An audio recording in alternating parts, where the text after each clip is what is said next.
2026 பிப்ரவரி மாதம் மீன ராசிக்கு உண்டான பொதுவான பலன்களை இப்ப நம்ம பார்க்கலாம். என்னங்க தூக்கமா வருதா? தூங்கிட்டே இருக்கீங்களா? ரொம்ப சோம்பேறித்தனமா இருக்கா? உங்க ராசியினுடைய அமைப்பு இப்ப அப்படிதான் போயிட்டு இருக்கு. ஒரு சின்ன ஆறுதல் என்னன்னா, உங்க ராசிக்கு சுக்கிரனும் இடப்பெயர்ந்திருக்காரு. அதனால இது நாள் வரை இருந்து வந்த சோம்பேறித்தனம் விலகக்கூடிய மாதம் இந்த மாதம். சோம்பேறித்தனம் அப்படி ஒரு சோம்பேறித்தனம் உங்களுடைய எண்ணங்களுக்கும் செயல்களுக்கும் சம்பந்தமே இருக்காது. பகல்ல கோட்டையை பிடிச்சிடலாம், கொடியை நட்டிடலாங்கிற மாதிரி சொல்லுவீங்க.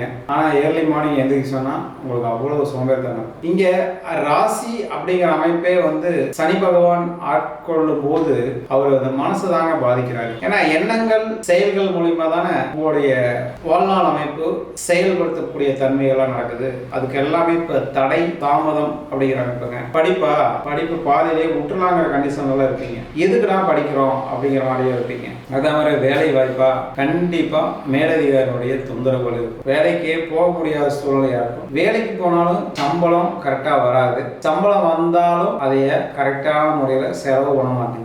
எல்லாமே இன்னைக்கு நெகட்டிவா தான் இருக்கு. இந்த மாசம் ஒரு சின்ன ஆறுதல் சுக்கிர பயிற்சிக்கு அப்புறம் நல்லதா இருக்கு. என்ன இருந்தாலும் சனி பகவான் பாத்தீங்கன்னா உங்களுக்கு 11ஆம் அதிபதி அவர்னால இந்த சுக்கிர பயிற்சிக்கு அப்புறம் ஓரளவுக்கு ரிலீஃப் இருக்க தான் செய்யும். ஆனாலும் இந்த சனி அமைப்புங்கிறது பாத்தீங்கன்னா கொஞ்சம் நெகட்டிவான பலன்களை தான் போயிட்டு இருக்கு. ஓகே, புது முயற்சிகள் இறங்க வேண்டாம். ஏற்கனவே பண்ணிட்டு இருக்கிறீங்களா, அதுவே நெகட்டிவா தான் இருக்கும். அதனால அதையவே கண்டினியூ பண்ணுங்க. புதுசா எந்த முயற்சியும் பண்ண வேண்டாம்.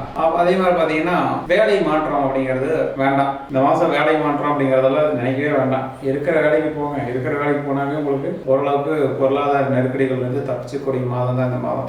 இந்த மாதத்துல பாத்தீங்கன்னா கணவன் மனைவி உறவு ரொம்ப ஒரு மாதிரியா காம்ப்ளிகேஷனா தான் இருக்கும். பேரண்ட்ஸை நீங்க புரிஞ்சுக்குவீங்க, பேரண்ட்ஸ் உங்களை புரிஞ்சுக்க மாட்டாங்க. அதனால உங்களுடைய எண்ணத்துக்கு தகுந்த மாதிரி கட்டாயம் உங்களுக்கு மாற்றங்கள் இருக்க தான் செய்யும். ஆனா அது பெரிய மாற்றங்களா இருக்கும். உங்க வாழ்க்கையில நல்ல முன்னேற்றங்கள் தரக்கூடிய மாற்றங்களா இருக்கும்னு நாம சொல்லவே முடியாது. அது பாத்தீங்கன்னா அடுத்த சனி பயிற்சி வரைக்கும் இது இப்படிதான் இருக்கும். அது பாத்தீங்கன்னா போரட்டாதி உத்திரட்டாதி ரேவதி அப்படின்ட்டு 3 நட்சத்திரங்கள் இருக்கு. அந்த நட்சத்திரத்தில் உங்களுக்கு எல்லாத்துக்குமே நெகட்டிவான பலன்கள் தான் இருக்கு. அது உங்களுக்கு பெரிய பாசிட்டிவாகவும் சொல்ல முடியாது. இந்த மாதம் மட்டும் நெகட்டிவ் இல்லை அப்படிங்கறத நம்ம சொல்ல முடியும். நெகட்டிவ் இல்லைன்னா உங்களுக்கு ஓரளவுக்கு வருமானம் இருக்கும். அதையே நீங்க செலவு பண்ணக்கூடிய கண்டிஷன்ல இருப்பீங்க. அதனால நீங்க ஓரளவுக்கு அனுசரிச்சு போகக்கூடிய நல்ல மாதம் தான் இந்த மாதம். நல்ல பொருளாதார வரவுகள் இருக்கும். அதை செலவு பண்றதுங்கிறது உங்களுக்கு சிக்கலா தான் இருக்கும். அதனால ஆயினும் புதிய முயற்சிகள் இறங்க கூடாத மாதம் இந்த மாதம் மீன ராசி. நன்றி, வணக்கம்.